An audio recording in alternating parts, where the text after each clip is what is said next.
तिल और अभिमन्यु की शादी को 5 साल हो चुके थे, लेकिन अभी तक उनका कोई बच्चा नहीं हुआ था। इसकी वजह से शीतल और अभिमन्यु परेशान रहते थे, लेकिन उन दोनों से ज्यादा परेशान थी शीतल की सास, यानी अभिमन्यु की माँ जानकी देवी। जानकी देवी चाहती थी कि जल्दी से जल्दी उनकी गोद में पोता या पोती आ जाए, और इसीलिए वो अपनी बहू शीतल को लेकर एक दिन हॉस्पिटल पहुंची। डॉक्टर मैडम, जरा ठीक से चेक करके बताइए ना। कई बड़े बड़े डॉक्टर को दिखाया है, लेकिन मेरी बहू माँ ही नहीं बन पाती। मैंने शीतल को बहुत अच्छे से चेकअप किया है। देखिए, बात यह है कि शीतल के अंदर माँ बनने की कैपेसिटी नहीं है। ये आप क्या कह रही हैं डॉक्टर साहब? कोई तो इलाज होगा ना, कोई दवाई दे दीजिए।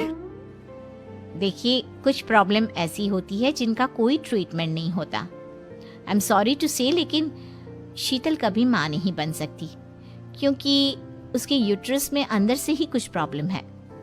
घर आने के बाद क्या हुआ माँ? कहाँ लेकर गई थी आप शीतल को? अरे कहाँ लेकर जाती, डॉक्टर मैडम के पास ले गई थी, लेकिन तेरी बीवी तो कभी माँ बन ही नहीं सकती। मम्मी जी, इसमें मेरी क्या गलती? अगर अंदर से कोई प्रॉब्लम है तो उसमें मैं भी कुछ नहीं कर सकती। जानती हूँ, ये बात डॉक्टर के मुंह से सुन चुकी हूँ। अब दोबारा मेरे सामने इस बात का गाना मत गा। अरे माँ, परेशान होने की जरूरत नहीं है, हम सोचते हैं ना कुछ। अरे क्या सोचेगा तू? जब डॉक्टर कह चुका है कि तेरी बीवी माँ नहीं बन सकती, तो बता क्या सोचेगा तू? कहाँ से लाएगा बच्चा? माँ, ये तो मैं भी नहीं जानता। अभिमन्यु, क्यों ना हम अनाथ आश्रम से एक बच्चा गोद ले आए? क्या फर्क पड़ता है बच्चा हमारा हो या गोद लिया हुआ? हाय, बड़ी बातें बनाने वाली। क्या फर्क पड़ता है? अरे क्यों फर्क नहीं पड़ता? मुझे इस वंश को आगे बढ़ाने के लिए मेरे बेटे का खून चाहिए, किसी दूसरे का नहीं। लेकिन माँ, आप जानती हैं कि ये अब पॉसिबल नहीं है। मैं कुछ नहीं जानती। मैं किसी पराये की औलाद को इस घर में अपना पोता या पोती बन के बढ़ता हुआ नहीं देख सकती। मेरा वंश मेरे बेटे के खून से ही आगे बढ़ेगा। लेकिन मम्मी जी, ऐसा कैसे हो पाएगा? आप अच्छी तरह जानती है ना, मेरा और अभिमन्यु का बच्चा नहीं हो सकता। तो मैं अपने बेटे की दूसरी शादी करवाऊंगी, और अपनी दूसरी बीवी से ये मुझे बच्चा पैदा करके देगा। ये आप क्या कह रही हैं माँ? मैं किसी और से शादी नहीं करने वाला। मेरे रहते हुए आप अभिमन्यु की शादी किसी और से करवाएंगी? मम्मी जी, आप ऐसा कैसे कर सकती हैं?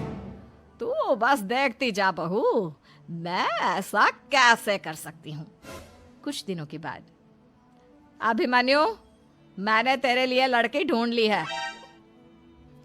माँ, मैं आपको कितनी बार समझाऊं, मुझे किसी से शादी नहीं करनी है। पहले मेरी बात सुन। ये जो चमेली है ना, हमारे घर में काम करने आती है, वो तुझसे शादी करने के लिए तैयार है। मम्मी जी, आप अभिमन्यु की शादी एक नौकरानी के साथ करवाएंगी? वो इसलिए क्योंकि चमेली दिखने में बहुत खूबसूरत है, बच्चा भी सुंदर ही होगा। मम्मी जी, लेकिन एक बच्चे के लिए अपने बेटे की शादी नौकरानी के साथ करवाना, क्या ये सही है? अगर अभिमन्यु ने शादी नहीं की ना, तो मैं अपनी जान दे दूंगी। अब देख लो, अगर तुम्हें अपनी माँ की जान प्यारी है तो तुम्हें इस नौकरानी के साथ शादी करनी ही होगी। इस तरह जानकी देवी अपने बेटे अभिमन्यु की शादी नौकरानी चमेली के साथ करवा देती है। कुछ दिनों के बाद, नौकरानी से मालकिन बन के तो मजा आ गया।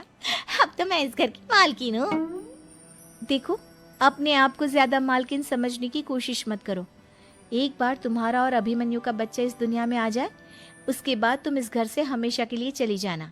अरे जाओ जाओ, किसी और के आगे बातें बनाना। एक बच्चा तो पैदा नहीं कर सकी। बढ़िया आई, जाओ जाकर मेरे लिए कॉफी बना कर लाओ। नौकरानी मैं हूँ या तुम? मम्मी जी, देखिए ना, शीतल मुझसे किस तरह से बात कर रही है। शीतल, तुम्हें पता है ना चमेली प्रेग्नेंट है, मेरे बेटे के बच्चे की माँ बनने वाली है। वो जैसा कहती है वैसा करो। लेकिन मम्मी जी, वो मुझे नौकरों की तरह ट्रीट कर रही है। अरे तो करेगी ना, वैसे भी बहू तुम हो किस काम की? एक बच्चा तो पैदा नहीं कर सकती। जाओ अब घर के सारे काम करो और चमेली को आराम करने दो।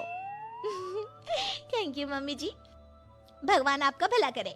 आप नहीं होती तो मैं नौकरानी से महारानी कैसे बनती। देखो, तुम्हें जो चाहिए सब मिलेगा। खूब खाओ।